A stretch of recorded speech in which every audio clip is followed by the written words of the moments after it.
Welcome to Tall Talk Times podcast, made by tall people For tall people. You're all right. I'm Letty Saunders. And I'm Tom Garner. Honestly, there's no control here today. That was quite some gleeful giggling going on. As opposed to non-gleeful. There's only one way you can giggle, really, and that's quite gleefully, I suppose. Well, there we are. Well, I digress. You know what today's topic is? Yes, today's topic is a reminder about height requirements. Oh yes, the reminder first, please. So co-founder Letty, what are the height requirements for Tall Talk Times? Can you just give us a brief overview? Yeah, sure. 5'10" for women. Yes. And 6'2" for men. Okie dokie. And that really is it. Mm. Because we have had some requests from shorter people to see if they can come along and join us. Yes. It's not really the idea, though, is it? No, it isn't. We love short people, but it's not. This isn't the place for them, unfortunately. No, and they're strange requirements. Yes. So let's just remind ourselves that the height requirements are 5'10" and 6'2" for beautifully tall people. And that's a gentle disclaimer. It's a very friendly reminder. Yeah, thanks, guys. Yeah. So, as Ringo Starr would say, with peace and love. With peace and love. Peace and love. Ringo Starr. I don't know, how tall is he? All the Beatles. I mean, I'm a big Beatles fan, but all the Beatles none of them are 6 foot. We'll stop talking about that. Exactly. Beatles who?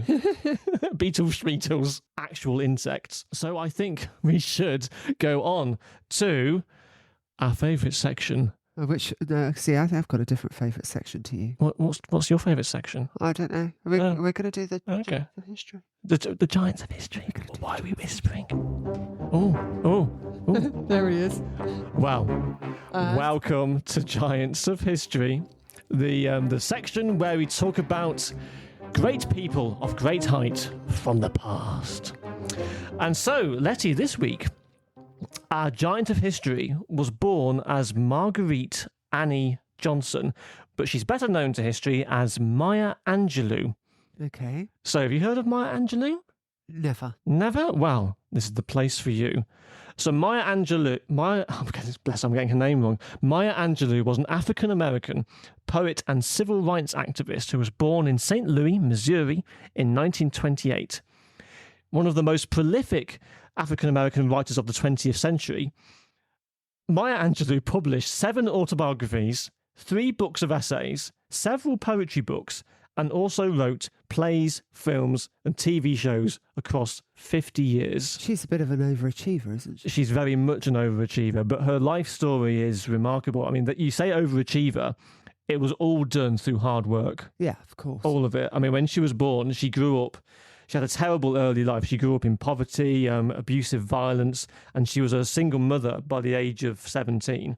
When she was a young woman, it was marked by a succession of odd jobs she took up before she took up writing. She worked as a cook, a nightclub performer, and a Porgy and Bess cast member, and even a sex worker. Well, so she had a lot going on.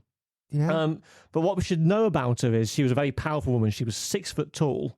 Okay. Which is, that's tall even for the 20th century. It's tall even today. But she's the height requirement she hits. She hits the height requirement very, very reasonably. So what she became famous for, in 1969, she published an autobiography called I Know Why the Caged Bird Sings. And that was about her early life. And that brought her international recognition. At the same time, in the 60s, she worked as a civil rights activist, working alongside people like Martin Luther King and Malcolm X. Wow. As well as being a writer and activist, she was also a poet. Her poems became highly acclaimed. The most famous is one called Still I Rise. And by the 1990s, she was very much a national treasure in America. She would make 80 appearances on the lecture circuit every year. Wow, that's a lot. That is a lot. That is an awful lot. And she delivered her poem, which is called On the Pulse of Morning, in 1993 for the inauguration of President Bill Clinton in Washington, D.C. And by the time she died, aged 86 in 2014, she had been awarded the Presidential Medal of Freedom by President Barack Obama, and that's America's highest civilian award. She had been nominated for the Pulitzer Prize and the Tony Award. She won 3 Grammys. and was awarded more than 50 honorary degrees among many other awards. Tom, I need to look into this lady a bit more. She is amazing. I mean, her poem "Still I Rise" it's not just about the experience of being a strong African American woman. It's actually a universal poem for everyone, to like how to pick yourself back up from hard times. Right. And there's an amazing performance of her doing it on YouTube. It's easily, so you can find it very easily. And she's just astonishing. She's an astonishing woman. But her height, I think, was a large part of her presence, as I've said before. And she also used it to her advantage to fight back against racism, which sadly was all too common in the 20th century, and it continues even today. And if you don't mind, I mean... The best use of that button? The best use, perhaps. We'll put a little question mark behind that. But so if you don't mind, I might read out a passage from one of her biographies. Yes, please do. So this is how she used her height to counter racism. Good. So at one point she arrived in a town called Stamps, and she went to the white section of the town to a general store, and she dressed up in high heels, starched clothing, and gloves. So she looked Excellent. She looked the business, basically. And when she was in the store, a white female sales clerk ordered her to move to the side in a narrow aisle, and she demanded of Maya Angelou, "How do you pronounce your name, gal? Speak up." Now, according to this book, Maya had never been addressed as a gal, G-A-L, before, nor ordered by any white person to do anything. And so what she did, she drew herself up to her 6-foot height. And all done it, ladies. We've all done it. And she told the clerk, and this is the most lyrical put down I've ever read. She said to the clerk, "If you have occasion to use my name, which I seriously doubt, I advise you to address me as Miss Johnson," which was what she was born as. Right. "If I have need to allude to your pitiful selves, I shall call you Miss Idiot, Miss Stupid, Miss Fool, Yep. or whatever name a luckless fate has dumped on you. I'll slap you into the middle of next week if you even dare to open your mouth again." Wow. What do you think of... I mean, what a boss. A real boss. Obviously, we're not condoning physical violence. No, we're not. I mean, And that retort, though, Tom, the best. I know. And obviously she meant slapping the woman in a metaphorical sense. But clearly, all she needed was her words to completely gain the upper hand. And that's fantastic. Yeah. So I can well imagine her. That's the thing. That's using height to its best advantage when you're being put under pressure by other people. Draw yourself up, do not hide. Exactly. So Maya Angelou, to me, is a perfect example of a beautifully tall woman. The epitome, yeah. The epitome. I mean, you never heard of her. What do you think? I want to read her poetry, and I want to read more about her. We don't know enough about these beautifully tall women, men, people that we can look up to, no pun intended. But, thank you, Tom. No, you're welcome. No, thank you, Maya Angelou, for being an incredible role model. For being absolutely awesome. Absolutely. So, whereabouts in the country was she born, Tom, before we move on? So she's born in St. Louis, Missouri, so this is the deep south. Okay. Yeah. I think Missouri is deep south. Was that Mississippi?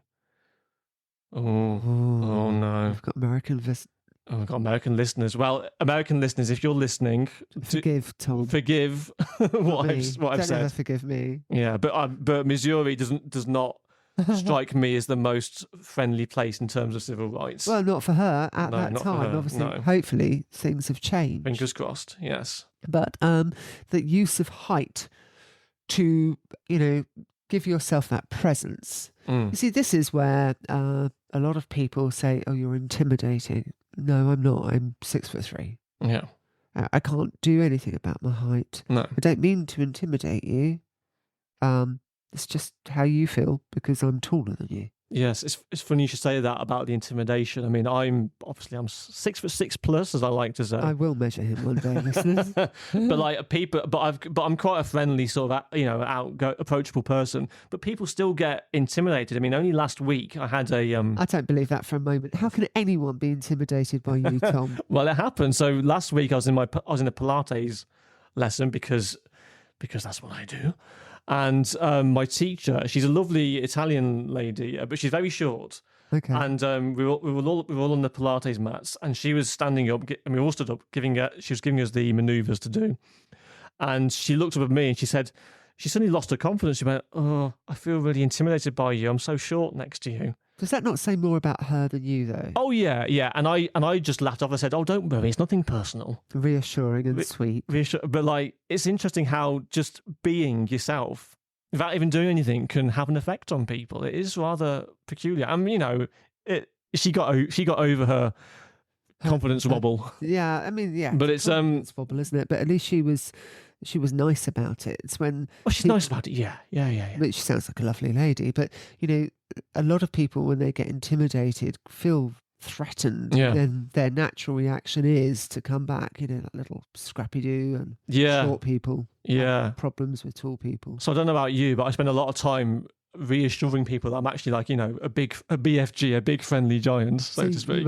You own that, do you? The BFG thing? I didn't used to. I will now. Yeah, because I am big, I am friendly, and I am quite gigantic. I hate that, BFG. But then that reminds me, as I was walking through the corridors at school, of Jolly Green Giant, Oh, ho, God. Ho, ho. And that was something I heard frequently. Oh, I get that. I still get that. Okay. And I'm in my mid-30s now, and it doesn't... I suppose, apart from like not having green skin, I suppose I have a bit of a resemblance to the Green Giant. No, surely he really doesn't, listeners. Please check out his photographs on the Facebook page. Actually, I'm very skinny. I can't compete with the Jolly Green Giant. But that whole thing of ho, ho, ho, it's just, those three little words just annoy the hell out of me. It's so irritating. We said earlier, somebody called me Daddy Longlegs, and Tom said, "Oh, that's really nasty. I wouldn't take that as a compliment." Well, I'm not taking it as a compliment, but it's one of the least offensive insults. Oh yeah. But I remember at primary school, I would start getting the daddy long legs. I remember that happening. Yeah, daddy long legs. And then with the growing pains, I can remember walking into my biology class. I had such painful knees. The growth. I mean, all teenagers experience it, all kids experience it, but wow, some of us tallies have had some monumental growth. Oh yeah. Walking into this biology class, and I said, "Hurry up, come on, hurry up, Letty, come on, in you come. But I'm sorry, sir, my knees hurt." And 30 children turned round and said, "My knees hurt, my knees hurt." And I just wanted to die on the spot. Kids are horrible. I know kids are precious and the future and everything, but they can also be absolutely horrible. Yeah. And these things stick as well in your head. Well, yeah. And a couple of weeks ago, my youngest son had awfully sore knees. And I said, okay, study from home. I'll get some ice packs and some pain meds. We'll just check that you haven't got any injuries, and you're not having another growth spurt. I know that, suddenly another inch on his height. And I did tell the school, what do you mean he's got sore knees? He's having another growth spurt. Yeah, so it can happen. That's something for us all to consider when we have tall relatives, tall friends that are growing. Give them the comfy seat. Oh yes, give them the comfy seats. Selfishly, just give us the comfy seats. Not you. You've stopped now, Tom. You can all sit on wooden benches, but we want the squishy armchairs. Oh yeah, I'll have the squishy armchair. Yeah. But then we're going to lead on now to our next segment. Tall passion. Oh heck. Don't worry, you're safe. Tall passion. Now, what do you think it's about, Tom? Well, I'm assuming it's about hobbies. You are presuming it's about hobbies because you know. Yeah. You mean I've told you it's about hobbies after you looked at me terrified saying, "Oh my God, what are we doing?" Yes, what are we doing? Yes. We're not doing tall dating. There are events that people can come to and meet other people organically. But no, tall passions. It's like what you're passionate about. Is what you're passionate about. Yeah. So we've covered hobbies that are quite suitable for tall people. Yeah, exactly. Things that you use your height in a positive way. Yes. For that tall passion, for that tall hobby. So, Tom, do you have any? Well, relating to my height specifically. Well, anything that you fancy trying, because, Well, I wouldn't. Well, I do. I still am a journalist, but I used to work full time as a journalist. okay. And a lot of the time, I had to take photographs from my magazine that I worked for. And you have an interest in photography as well. Yeah, a couple of years at college doing photography. Yeah, it's a great hobby. Now, you might think, what on earth has this got to do with being tall? And it's not obvious, but actually, it's a well-known fact that people look better from a higher point of view in a photograph, and so tall people naturally have the higher point of view, and therefore Different viewpoints. Yes, and so therefore we take better photographs because we're beautifully tall and we're awesome. I have an anecdote, actually. Some of you may have read it on the Facebook group. Yeah. A friend and I were taking photographs at a festival. Yes. We were in the press pit at the front. And we were just getting ready, going through all our kit, and there was this really professional, long in the tooth, been doing all of these gigs years and years and years, photographer, and he was taping an X on his back. Oh, really? Why? I was like, "What are you doing?" He said, "You'll find out." Do you want some tape? I'm like, "No, I've got this really cool jacket. I'm not putting a electrical tape on the back of it." This is very strange. Yeah, anyway, so we went into the pit. It was the Zootons I was photographing. Oh, yeah. Oh, wow. Fantastic. Yeah, great fun. So much fun. Lots of eye contact. I use that height to stick out lots of other photographers. And there I have some amazing shots I have to show you one day. And it was all going really, really well. And the audience, the crowd, didn't really appreciate me blocking the view as much. Oh, yes. Because there's that. There is that. That's for another episode. Yes. So I was hit on the back of the head with something, and it forced my face into my rather heavy DSLR camera. Mm. And then there was this wet feeling down my neck and down my back. It wasn't cider. It was a pint of something that had been launched at my head to get me to duck out the way. That's awful. Because of my height. Oh, God, really? Yeah. What was is it an unmentionable thing that was thrown at you? I didn't clarify. I just had a hot shower, and always tape the back of your jacket, tall photographers, with a great big X, because he was creating a spot for people to aim at that wasn't the back of his head, it was on his back. So at least if somebody had hit him with this vileness, I'm sorry you had to go through that. That's a classic example of heightism in action. I have loads of those little fun anecdotes. Well, listeners, I hope this does not put you off taking up photography as a hobby. No, I still love it. I mean, I have done gig photography, but architectural or interior design or some documentary. I've done quite a few documentary photography. Yeah. Yet to be released. Well, that's photography. So, okay. So, what about you? What have you found hobby-wise? Well, I love walking. Yes. I don't walk very fast though. Right. Which infuriates my long-legged offspring. Beyond. So I tend to walk quite slowly because I'm like, oh look, flower, and then hug a tree. But I did play basketball. Oh yes. When I was 14. Oh, basketball. I know, long time ago, and that was before we had girls' teams. Yeah. So I've got very long hair now, listeners, but then my hair was relatively short. Right. So I shaved all my hair off, dyed it a different colour, and went and played as a boy so I could play basketball. Oh, clever. Yeah. I only lasted a couple of games before they realised I was a girl.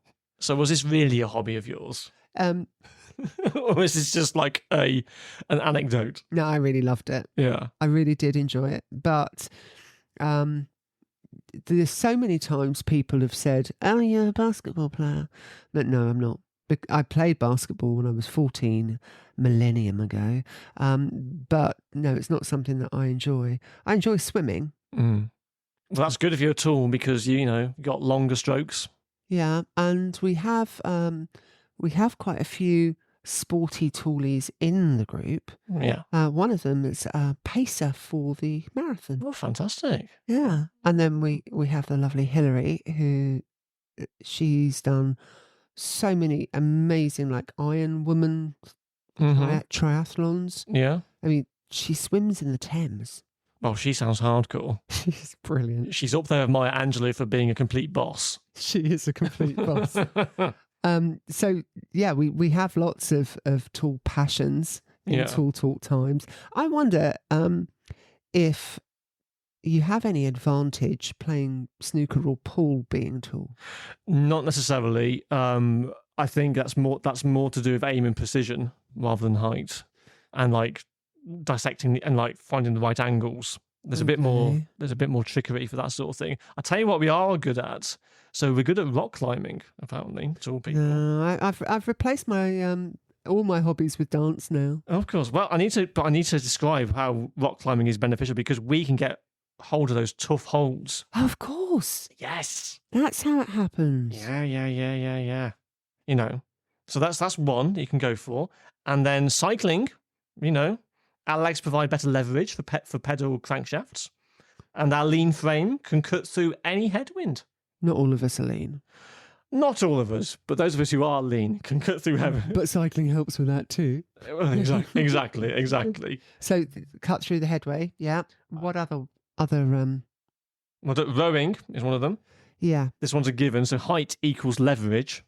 I actually had somebody come up to me and my son many years ago and ask if he could teach him boxing because of the reach. Oh, really? A good hook. Yeah, and the long reach, because they just wouldn't be able to get you. Yeah. And he was adamant, you know, let me train your son. I'm like, no, he's too handsome for you to let. No, it's not. He needs his teeth. Well, it's not something that I wanted to encourage. If that'd been something he wanted to do, fair enough. But that's fair enough. Yeah. And boxing is quite dangerous. Having said that, with rowing, I got picked for the rowing team at my university. Did you? Well, I say picked. They sought me out at Freshers' Fair because you were tall. Because I was tall, and they went, "Oh yeah, you're really tall. You should join our rowing team." And it all went to my head, and I thought, "Yeah, I could be like Steve Redgrave." Yeah, I had fancies like gold medals and like Olympic. Was that before you'd even got back to your digs? Yeah. I had visions of gold medals and the Olympic rings and my like official T-shirt or whatever. And so I did join the university rowing club. But then they did ridiculous things. They started to make me get up at 5 a.m. for a run. Yeah. Oh, totally. Yes, this is the pity wah. And I thought, and this wasn't. I didn't even get anywhere near a boat. It was just for running and going on the rowing machines. I don't run. Well, no, I don't. Well, neither do I. And it was a bit of an... And I thought, in the early morning as well, why? And so I just left, and all my Olympic dreams were shattered out of my laziness and complacency. So, so that's maybe a hobby for the hardcore amongst us, but I'm a bit more of a kind of softcore person. We've actually focused more heavily on sports than other tall passions. Well, I did look on the internet, and Google was not at all helpful in terms of what hobbies there are for tall decorating. People. I find hanging wallpaper pretty handy when you're tall. Do you want me to tell you what Google suggested? Well, go on then. Well, top of the list, putting up Christmas lights. That's not a hobby. That's a chore. That's an annual job to do. So that was not helpful. And here's none: helping short people realise their shortness. Oh yeah, I can see that ending well. Yeah, that would not end well at all. You're really short. I'm just helping you acknowledge the fact that you're a short person. Oh yes, and jockeying, as in horse riding. What, tall people? Yes. No. I don't know what site you're on, Tom, but I suggest you stop, because I don't know any tall jockeys. No, that's because there aren't any, because you can't. You can't do it successfully. So I think Google, despite being an artificially created computer program, we're going to get into was having a right laugh at our expense. Very contentious. Yeah. The AI or not AI. So dearest listeners, if you have hobbies that are suitable for tall people that aren't the ones that me and Letty have suggested or Google has misadvertised, then do get in touch. I mean, it could be anything really. I mean, decorating is something that I love doing. Well, that's good. Gardening. That's interesting because I veer away from gardening because my theory It's is all down there. well, it's all down there. It's so far away. No. But how about baskets? Yeah, but also like, don't you have to get? You have to literally kneel. To me, it's just like, is it like a recipe for back problems? Raised bed. Oh, I see. No, we're talking I didn't think this through. gardening, raised bed people. Yes, raised beds. Get yourself some raised beds. If you want to garden and you want to make it a little bit easier, accessibility, raised beds are the way to go. Yes.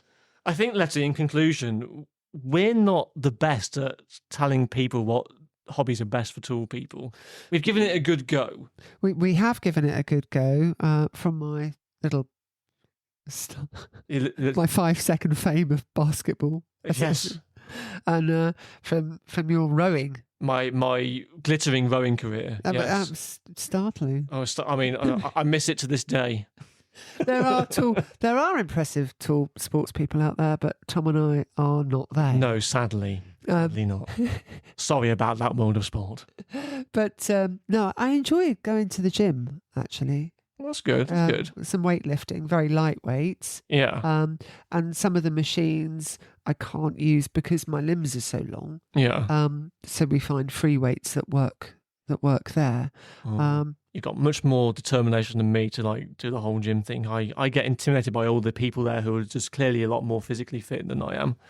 But don't, because I go to an independent gym rather than one of these big zhushy chains. Okay. I find that they're more inclusive. Well, fair enough. That's good. And I obviously do my warming up and my stretching and everything first.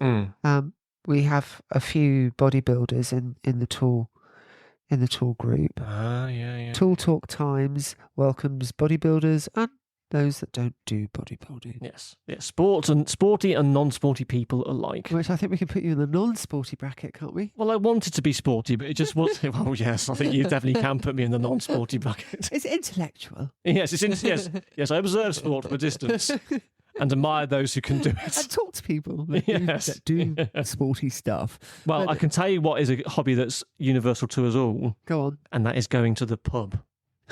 Apart from the non-drinkers. And the resurgence in the temperance society. Well, they can have soft drinks. Yes, they can. Actually, the friend of ours, Stuart, had a non-alcoholic Guinness the other day. I can't imagine. Oh, yeah. Apparently, it was very good. Oh, okay. Yeah, I was saying this. Tom is half Irish. I'm a quarter Irish. Sorry, quarter Irish. I mean, I'd love to be half Irish, but I can't quite claim that. Oh, yes. Okay. So I'll still drink it. You drink Guinness? Oh, yeah. Will you drink non-alcoholic Guinness? Yeah, sure. Why not? Yeah, you're going to have to, maybe I'll get you 2 pints. 2 pints. Let's see if I get drunk on 2 non-alcoholic pints of Guinness. Yeah. No, 2 different pints. Yeah. And you'll have to tell me which one's which. I will. These are the antics that we get up to at the pub meet for the Tall Talk Times. Exactly. You must remind listeners when our next one is. Oh, really? Yes, I think you should. The next pub meet in London is on the 12th of April. Fantastic. Thank you. Also, a reminder, Tom, do you know when Belfast is? Yes, 9th to the 12th of May. Oh, you're so gutted. You're not so gutted because I will not be there. Glamazons, he really wanted to come over and meet you. It would have been so lovely to meet you, Glamazons, but hopefully on another occasion I will. Yeah, I'm sure. Yeah. It's going to be so much fun. However, we are going to have a few more different events in the UK. Mm-hmm. I fancy a beach weekend. A beach weekend? Do you have a beach in mind? Well, I love Saunton Sands. Where's that? Where's it for? That's in Devon. Okay, lovely. But then there are a few on the south coast, sort of Swanage, Corfe Castle way. Oh yeah, Bournemouth, all that. Sandbanks. Oh. Studland. Studland is so Studland is opposite Sandbanks in Dorset, and it's not the posh sort of Millionaires Row sort of thing. It's a nature reserve. Oh, and I don't think it's going to be that kind of weekend, Tom. What do you mean? What do you mean? You can just lie on the beach and take in the scenery. You don't have to go looking for seagulls and all that sort of stuff. Or a naturalist reserve. Oh yes, of course. Oh yes, sorry, Studland. I should say yes. It does have a. I can't believe I'm saying this in a podcast. We've gone way off track. It's very, very retro, but Studland does have a naturist area, but we are not going to be going to that part. Do you know how many people are now, though? We're not. Well, I'm not going to that, and I should say Studland is miles and miles long, so it's. Oh my days! It's easily so that part of the beach is easily avoided, and we're going to swiftly get back on track. Tall times visit to the beach. Thank you, Letty, for bringing this. Lowering the tone. For bringing this illustrious podcast into disrepute. Again. Well done. I think you deserve a wah, wah, wah. No. Oh, all right. Oh, look, there's the end credit music. Oh, there we go. Well, it's been delightful spending time with you all. As ever, if you have any questions, anything you want to discuss. Not on where the beach is, please. No, not about nudist beaches, no. But do get in touch with us via the Facebook page and we will see what we can do. So don't be shy, do say hi. Thanks, guys. See you soon. Bye-bye.